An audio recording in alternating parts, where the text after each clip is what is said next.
The Great Hall of the Galactic Senate was the largest building Ambassador Yun Somi had ever seen.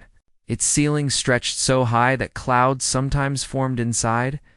Thousands of seats rose in circles around the central platform. Today, every seat was filled with aliens from across the galaxy. Somi stood alone on that platform.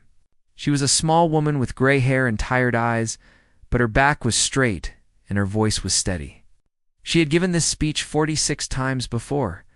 Today would be the 47th. Honored members of the Galactic Coalition, she began, humanity once again asks for full membership rights. We have served this coalition for 300 years. We have followed every rule. We have paid every tax. We have fought in your wars and died beside your soldiers. We ask only to be treated as equals. A sound like laughter rippled through the hall. It came from the upper seats where the oldest and most powerful species sat. High Arbiter Velos, a tall creature with silver skin and 4 arms, raised one hand to silence the crowd. Ambassador Somi Velos said, his voice echoing through the hall, "We have heard this request many times. Humanity is still a young species, aggressive, dangerous. You must understand that full membership requires patience." 300 years of patience, Somi replied calmly. Small time for the galaxy, Velos answered. Perhaps in another century, we will discuss this again. More laughter. Somi had expected this. She had prepared for this her entire life, in the observation gallery above the hall.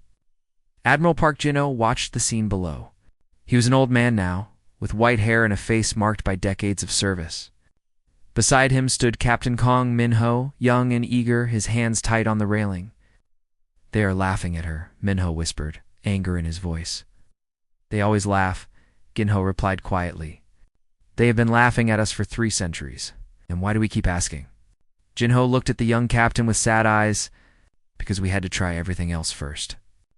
We had to prove that we wanted peace, that we tried every other path." He touched a small device on his wrist. "Now we are free to take a different path." Far below, Somi was still speaking. She told the Senate about human doctors who had cured plagues on alien worlds without asking for payment. She spoke of human engineers who had built stations and ships for species that could not build them alone. She reminded them of human soldiers who had died protecting planets that were not their own.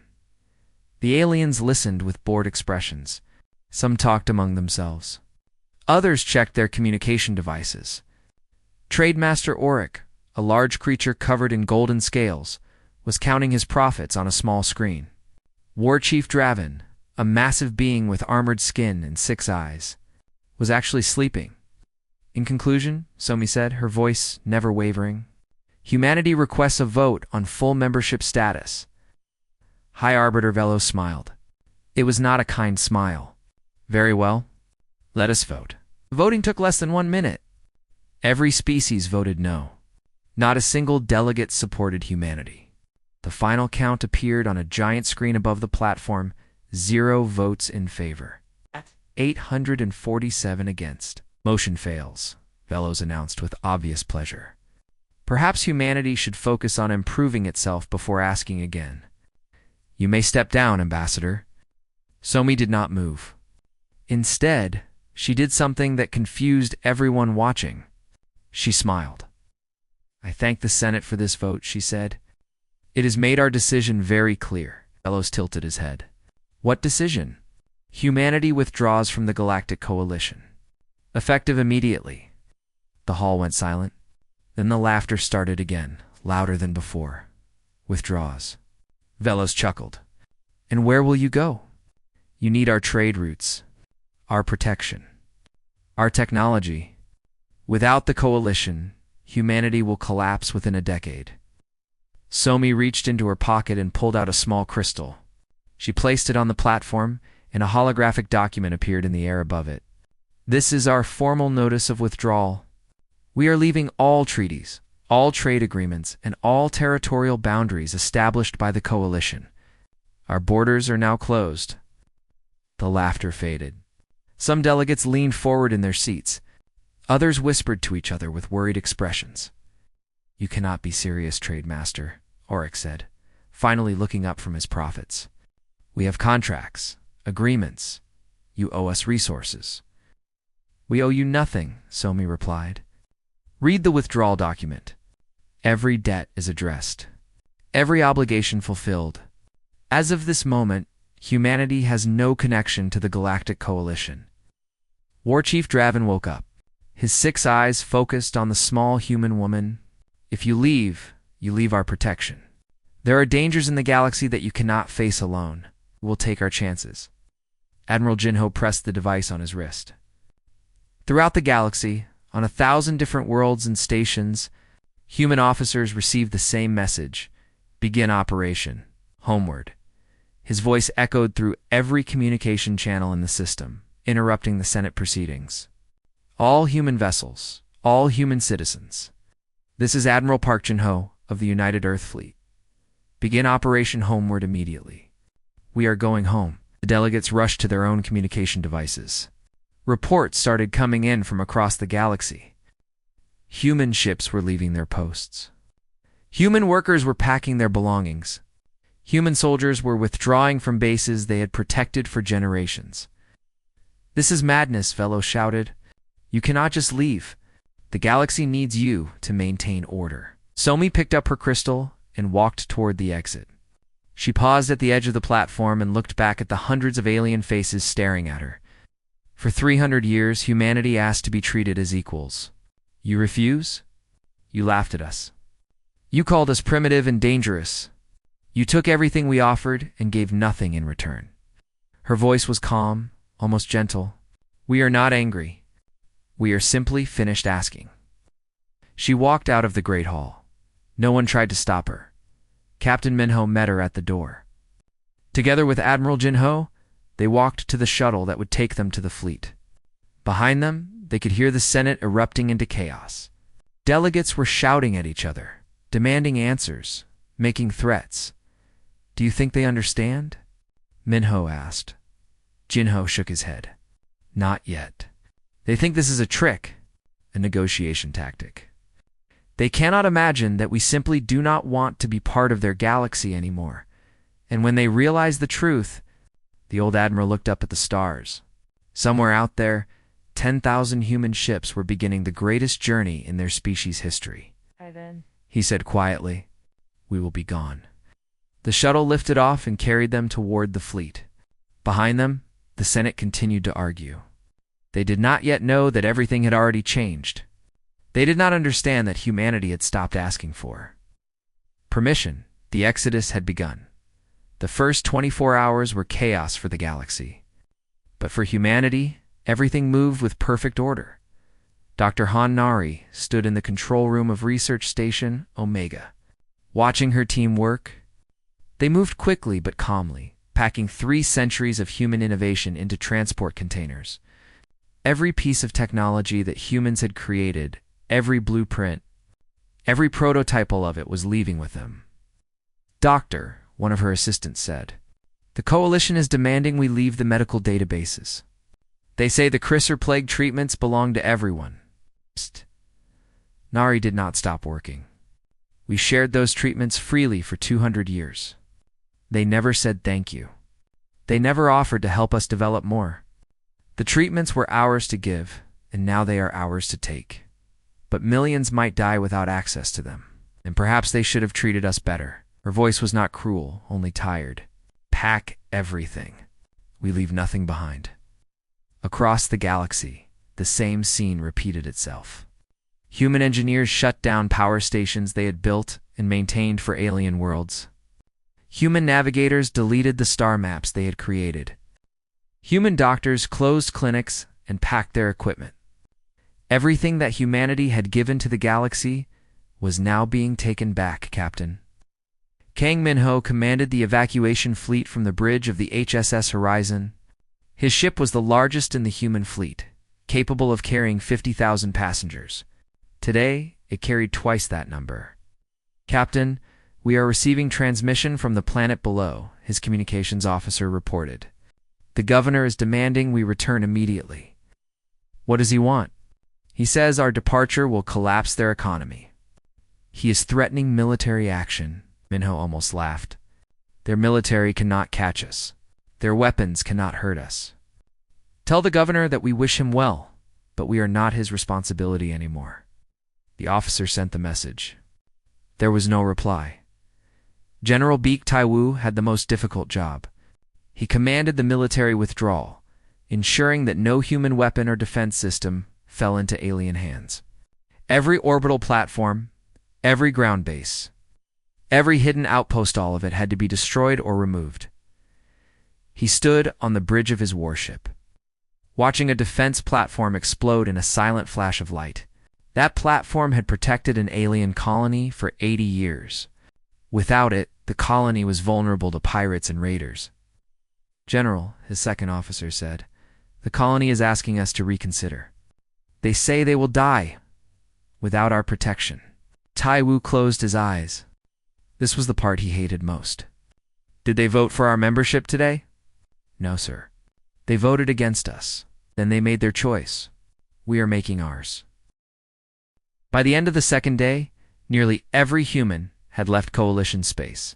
Ships filled with families moved in perfect formation toward the border of human territory.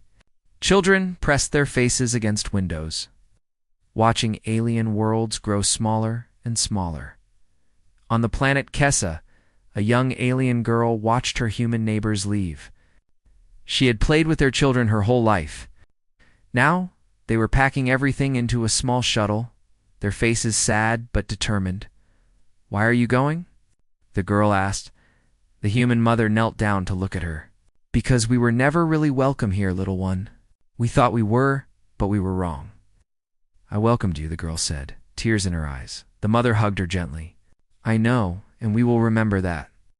But your leaders did not welcome us, and we cannot stay where we are not wanted." The shuttle lifted off, leaving the crying alien girl alone in the empty street. She would remember that moment for the rest of her life. High Arbiter Velos watched the reports come in with growing confusion. He had expected humanity to make threats, to negotiate, to eventually back down and accept whatever small concessions the Coalition offered.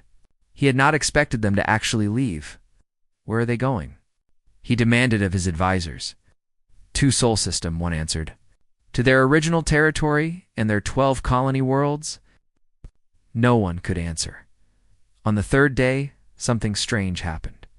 As the last human ships crossed into their own space, a barrier appeared behind them. It was like nothing the galaxy had ever seen, a wall of shimmering energy that stretched for light years in every direction, completely surrounding human territory. Trademaster Oryx sent a probe to investigate. The probe simply stopped at the barrier and could go no further. Communication signals bounced back without penetrating. Scans revealed nothing about what was happening inside. "What is that thing?" Oryx asked his scientists. "We do not know," they admitted. "We have never seen technology like this. It should not be possible." War Chief Draven had a different response. He assembled a fleet of 500 warships and flew them directly at the barrier. He would break through by force and drag the humans back to face. Punishment for their betrayal. His fleet fired everything they had at the barrier. Missiles, energy weapons, gravity bombs, nothing worked. The barrier simply absorbed every attack as if it was nothing. Then the barrier responded. It did not attack. It simply reflected every weapon back at its source. Draven watched in horror as his own missiles turned around and flew toward his ships. He barely managed to shoot them down before they destroyed his fleet. "Fall back," he ordered, his voice shaking. "Fall back immediately." For the first time in his life, the great war chief Draven was afraid. Inside the barrier, humanity began its new existence. Admiral Ginho stood on the observation deck of his flagship, looking out at the 12 colony worlds of human space. Behind him, Dr. Nari was already making plans for the future. "How long do we have?" she asked. "Before they try to break through again." "Probably months, maybe years." Jinho turned to face her. "How long do you need?" Nari smiled. It was not a happy smile, but it was hopeful. "Give me 50 years, and I will give you a civilization they cannot imagine. Then you have 50 years. Captain Minho entered the room, datapad in hand. "Admiral, all citizens are accounted for." Every human has returned home. The exodus is complete. Ginho nodded slowly. Then we begin the next phase. Close all communication channels. No messages in or out. Let them wonder. Let them worry. When we are ready, they will know. The last communication signal from human space went silent. The galaxy was left with only questions and a growing sense of fear. Ambassador. Yoon Somi recorded a message for future generations before she went to sleep that night. Her words would become famous in the decades to come. Today we stopped asking for acceptance. Today we started building our own future. The galaxy taught us that we could only depend on ourselves. It was a cruel lesson, but we learned it well. When we return, and we will return, we will be something they never expected. Something they cannot ignore. Something they will never forget. She sealed the recording and looked out her window at the stars. Somewhere beyond that barrier, the galaxy was panicking. Let them panic, she thought. We have work to do. The silence had begun. In the first month after humanity left, the galaxy celebrated. High Arbiter Velos gave speeches about the new era of peace.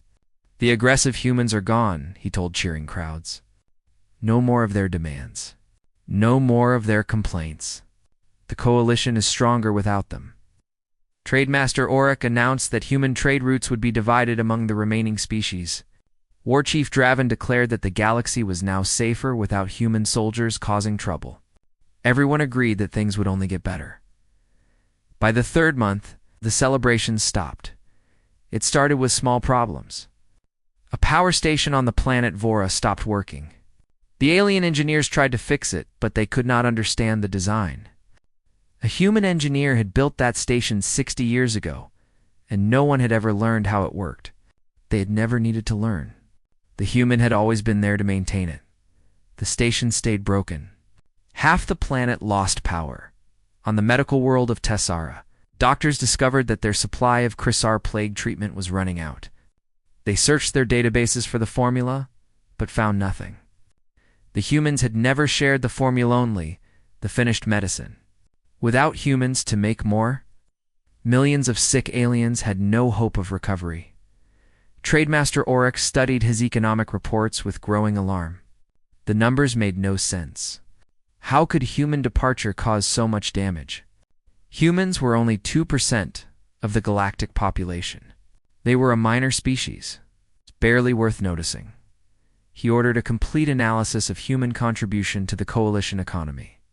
When the results came back, he could not speak for several minutes. Humans had been responsible for 34% of all new technology in the coalition. They had maintained 60% of critical infrastructure across the galaxy. They had mediated 90% of successful peace negotiations between hostile species. They had built the communication networks that connected distant worlds, and they had done all of this without asking for credit. Without demanding recognition, they had simply helped, expecting only equality in return. Why did no one tell me this? Auric shouted at his advisors. I did not know, they admitted. The humans never talked about their contributions. They just did the work, and we laughed at them. We called them primitive. Auric threw the report across the room. We are the primitive ones. The border conflict started in the 6th month. Without human mediators, old disagreements between species turned into new wars. The Kreller and the Vastari had hated each other for centuries, but a human diplomat had always kept them talking. Now there was no one to stop them from fighting. Their war spread to neighboring systems. Other species chose sides. Within a year, 40 different conflicts burned across the galaxy. War Chief Draven tried to restore order with military force, but his soldiers were used to fighting alongside humans. Without human tactics, without human coordination, his army stumbled and failed. He lost 3 major battles in a single month. He returned to the barrier around human space and simply stared at it. What were they doing in there? What were they building? The questions haunted him every night. High Arbiter Velos refused to admit any mistakes. He blamed the problems on temporary adjustment and promised that everything would soon return to normal. But his promises grew weaker as the months passed. And even his own people stopped believing him. On the second anniversary of human departure, Velos gave another speech. This time, no one cheered. "The humans will return," he said, trying to sound confident. "They cannot survive alone forever. When they come back, begging for our help, we will welcome them. On our terms, of course." In the crowd, an elderly alien scientist shook his head. He had worked with humans his entire life. He had watched them build wonders that other species could not understand. He had seen their determination, their creativity, their endless patience. They were not coming back to beg. If they came back at all, it would be on their own terms. Trademaster Auric made a decision that many called foolish. Every week, he broadcast a message toward the barrier. He apologized for the Senate's treatment of humanity. He offered new terms, full membership, reparations, anything they wanted. He begged them to return. There was never any response. The barrier remained silent and impenetrable. On the 5th anniversary, the Chrysler Plague killed its 10 millionth victim. Planets that had been wealthy became poor. Species that had been powerful became weak. The Galactic Coalition, which had stood for 20,000 years, began to crack. Some species blamed each other. Some blamed the humans for leaving. A few, the wisest ones, blamed themselves.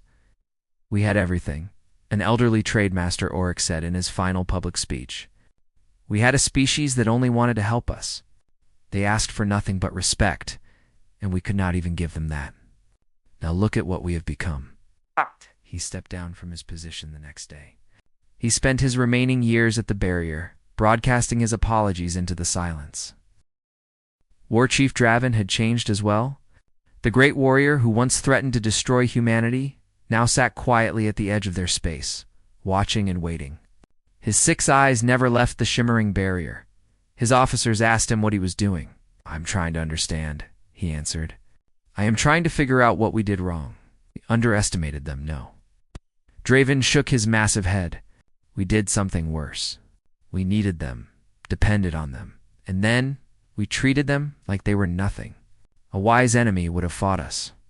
They would have given us a war we could understand. But they just left." "Exactly." Draven's voice was heavy with something that might have been respect. "They did not want to destroy us. They simply stopped caring whether we survived. That is far more terrifying than any weapon." High Arbiter Velos died in the 10th year, alone and forgotten. History would remember him as the leader who drove humanity away and broke the galaxy. His name became an insult, a symbol of foolish pride. But behind the barrier, the humans did not celebrate his death. They did not celebrate anything about the galaxy's suffering. They were too busy building Dr. Han Nari, now the most important scientist in human history, unveiled her latest creation to the Human Council. It was a ship engine that could fold space itself, allowing travel to any point in the galaxy in minutes instead of months. It was just one of hundreds of inventions that would soon change everything. "How soon can we produce these?" Admiral Jinho asked. "Give me 10 more years," Nari replied. "By then, we will have technology the Coalition cannot even imagine." And then, Nari looked at the stars on the view screen. Somewhere out there, the galaxy that had rejected them was falling apart. She felt no pleasure at their suffering, only determination. "And then we show them what humanity can become when no one is holding us back." The silence continued. The galaxy waited and feared. And behind the barrier, humanity was becoming something new. 50 years is a long time for individuals, but a short time for civilizations. Behind the barrier, humanity used every single day. Admiral Park Jin-ho lived to see the 20th year of the silence. He was very old by then, his body failing even as his mind stayed sharp. He spent his final weeks in a hospital overlooking the Earth, the planet where humanity had been born. Captain Kong Minho, now an admiral himself, sat beside his mentor's bed. They had fought together, planned together, and dreamed together. "Now it was time to say goodbye. Are you afraid?" Minho asked. Jinho smiled weakly. "Of dying?" "No, I am only sorry I will not see what we become." He reached out and took Minho's hand. "Promise me something. Anything. When we return to the galaxy and we will return to not become like them. Do not treat others the way they treated us. We left because they forgot how to be kind. Never let us forget, I promise. Jinho closed his eyes. Then I can rest. He died that night, surrounded by people who loved him. The entire human civilization mourned for 3 days. Then they returned to work, because that is what Jinho would have wanted. Ambassador Yoon Somi lived longer. She saw the 30th year before her body finally gave out. In her final months, she wrote the Human Charter, a document that would guide humanity for centuries to come. We'll never again ask for permission to exist, she wrote. We will never again accept being called lesser.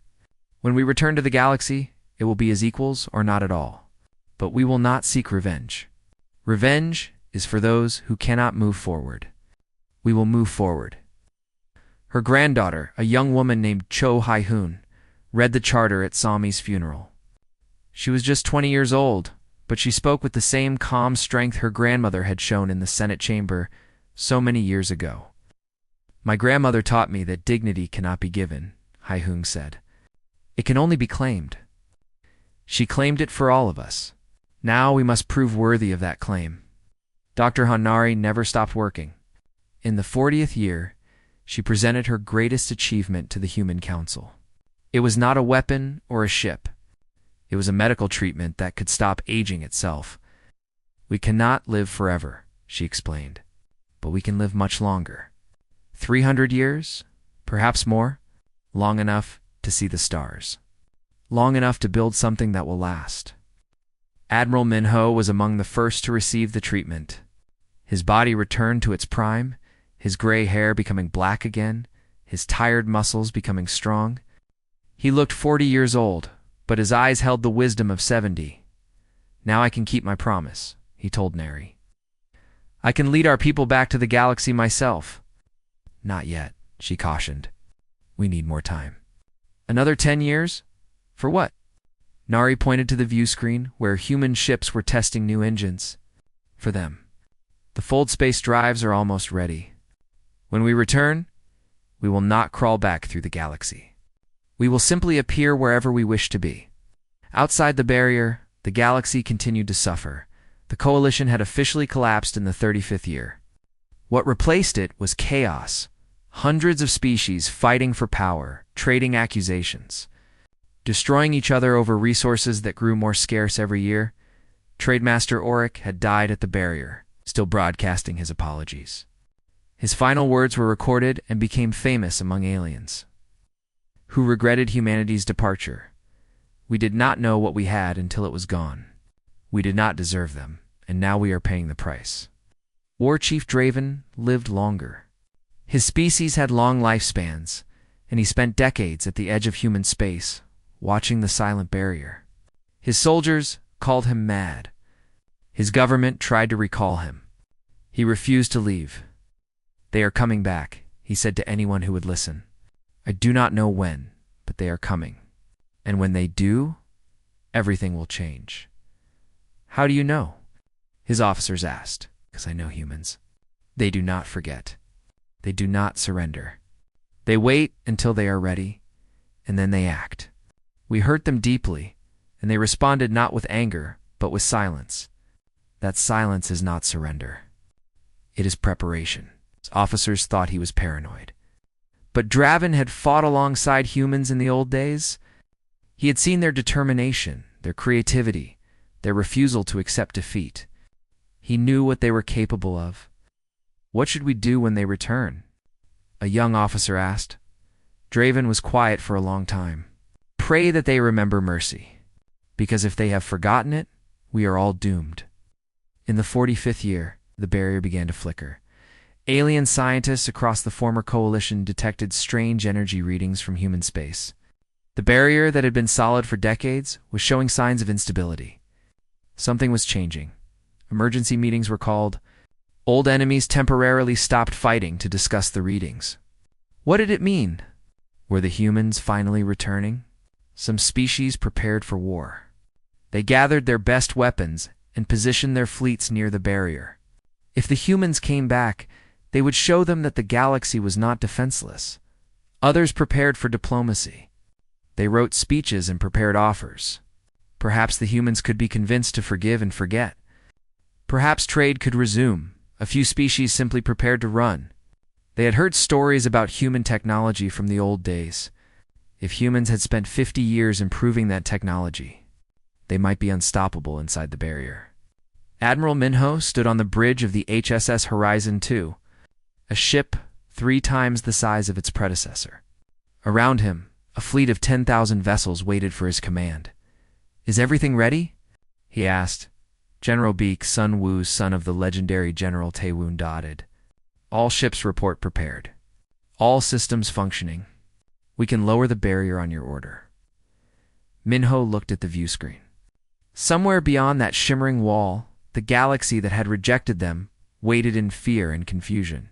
He thought of Admiral Ginho, who had started this journey. He thought of Ambassador Somi, who had given them their purpose. He thought of Dr. Nari, who had made this moment possible. "Not yet," he said. "We wait 5 more years. Let them wonder a little longer." "Why, Admiral?" Minho smiled. It was the same calm smile that Somi had shown in the Senate chamber 50 years ago. "Because we want them to understand something. We are not rushing back to save them. We are not desperate for their acceptance. When we return, it will be because we choose to, not because we need to. That difference matters." General Sun Wu nodded. He understood. Humanity had spent 3 centuries begging for respect. Now they would demand it simply by existing in her office on Earth. Cho Hai-hoon, now a seasoned diplomat with her grandmother's wisdom, reviewed the plans for first contact. She would be the one to speak for humanity when the barrier fell. She would face the aliens who had laughed at her grandmother. She was not nervous. She was ready. Soon she whispered to the stars. Very soon. The galaxy had no idea what was about to emerge from the silence. The barrier fell on a quiet morning. Exactly 50 years after it had risen, there was no warning. One moment, the shimmering wall of energy stood solid and impenetrable. The next moment, it simply vanished, as if it had never existed at all. Across the galaxy, alarm systems screamed. Sensors that had watched the barrier for decades suddenly showed open space where the wall had been. And in that space, emerging like ghosts from a dream, came the ships. 10,000 vessels moved in perfect formation. They were beautiful and terrifying sleek designs that seemed to flow rather than fly, covered in lights that pulsed like heartbeats. The smallest of them was larger than the biggest warship the galaxy had ever built. The largest was the size of a moon. War Chief Draven, ancient now but still watching from his post, saw them first. His 6 eyes went wide. His hands trembled. He had spent 50 years preparing for this moment, and nothing had prepared him for what he saw. "Contact High Command," he whispered to his crew. Tell them humanity has returned." The galaxy panicked. Species that had been fighting each other for decades suddenly stopped. Old enemies formed desperate alliances. Fleets gathered at border points, weapons charged and ready. Millions of soldiers prepared for the war they had always feared, but the war never came. The human fleet simply passed through coalition space without stopping. They did not fire. They did not threaten. They did not even slow down. Their ships moved through territories that had once belonged to the most powerful species in the galaxy, and they paid no attention to any of it. "They are ignoring us," a coalition admiral reported in disbelief. "We are firing warning shots, and they are not responding." "Where are they going?"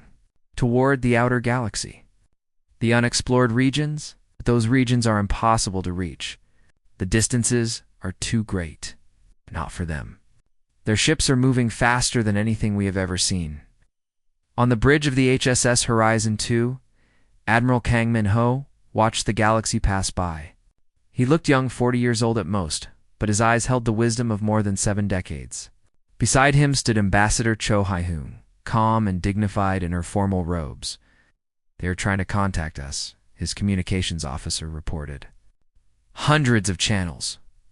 They are demanding we stop. And they're also begging. Some are threatening. Some are offering everything they have." Minho nodded slowly. "Ignore all of it. Continue on course. Yes, Admiral. Hai-Hoon looked at the view screen, where alien worlds flickered past like fireflies. My grandmother would have enjoyed this moment. So would Admiral Jin-Ho. So would all of them. Min-Ho touched the memorial display on his console, where holographic images of those who had started this journey shimmered gently. They made this possible. We are just finishing what they started. The human fleet reached the old Senate world of Astoria Prime and stopped. Not because they had to, but because they chose to. It seemed fitting that the story should continue. Where it had begun, Hai-Hoon transported down to the Great Hall where her grandmother had delivered humanity's final words 50 years ago. The building was empty now, abandoned when the coalition collapsed. Dust covered the seats where 847 species had once laughed at human requests for equality, but it was not empty for long. Alien delegations arrived within hours, begging for an audience. They came from every surviving species, every faction, every corner of the broken galaxy. They brought gifts and apologies and desperate offers. Hai-Hoon received them on the same platform where her grandmother had stood. She wore the same calm expression. She spoke with the same quiet voice. "Thank you for coming," she said. "Humanity is prepared to establish relations with the galaxy. We offer peace, trade, and cooperation. We offer our technology and our knowledge. We offer everything we once offered before." The alien delegates leaned forward eagerly. Some wept with relief. This was what they had hoped for. The humans had forgiven them. Then Hai-Hoon continued. "However, the terms have changed. Any species wishing to work with humanity must first complete a probationary period. During this period, lasting 3 centuries, you will have limited rights while we assess your cultural development." The hall went silent. The aliens looked at each other in confusion. 3 centuries? One delegate asked. "With limited rights?" "Yes, the same terms you once offered us." Hai-Hoon's expression did not change. "You said that 300 years was a small time for the galaxy. Surely you have not changed your mind." The irony hung in the air like smoke. Some delegates understood immediately. Their faces turned pale with shame. Others tried to argue, to negotiate, to demand better treatment. Hai-Hoon listened to their complaints patiently. Then she spoke again.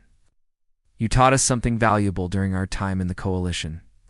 You taught us that respect cannot be given. It must be earned. We have earned it. Now, it is your turn." She gestured to the view screen, where images appeared of human territory. 12 colony worlds had become 50. Cities that once held millions now held billions. Technology that the galaxy could not understand surrounded everything. "This is what we built while you laughed at us," Hai-Hoon said. "This is what we created while you told us we were primitive. We do not share these things to threaten you. We share them to show you what is possible when a species stops asking for permission to exist." General Beek Sunwoo released the final piece of information, the full scope of human power. Ships that could cross the galaxy in moments. Weapons that could crack planets. Medical technology that conquered aging and disease. An economy that needed nothing from anyone. The aliens saw it all, and the galaxy declared fear. Not fear of attack. Not fear of revenge. Fear of irrelevance. Humanity had become something so far beyond the coalition that they could not be threatened, could not be controlled, could not be influenced. They were simply beyond.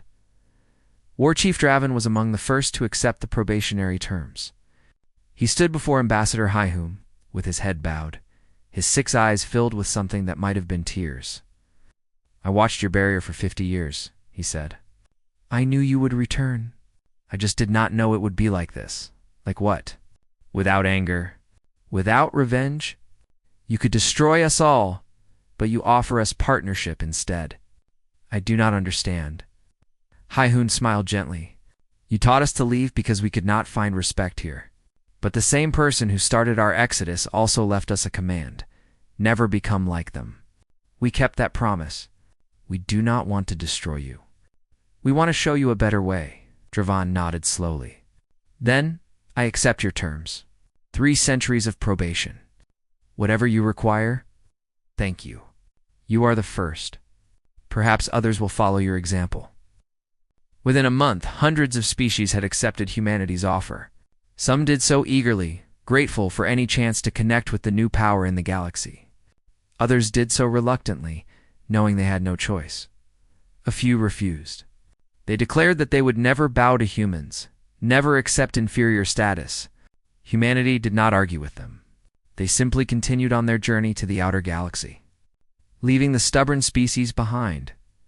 On the bridge of the horizon, too, Admiral Minho stood before the view screen, looking out at the unexplored stars that waited beyond Coalition space. Beside him, holographic images of Park Jin-ho, Yoon So-mi, and Han Nari shimmered in the ship's memorial display.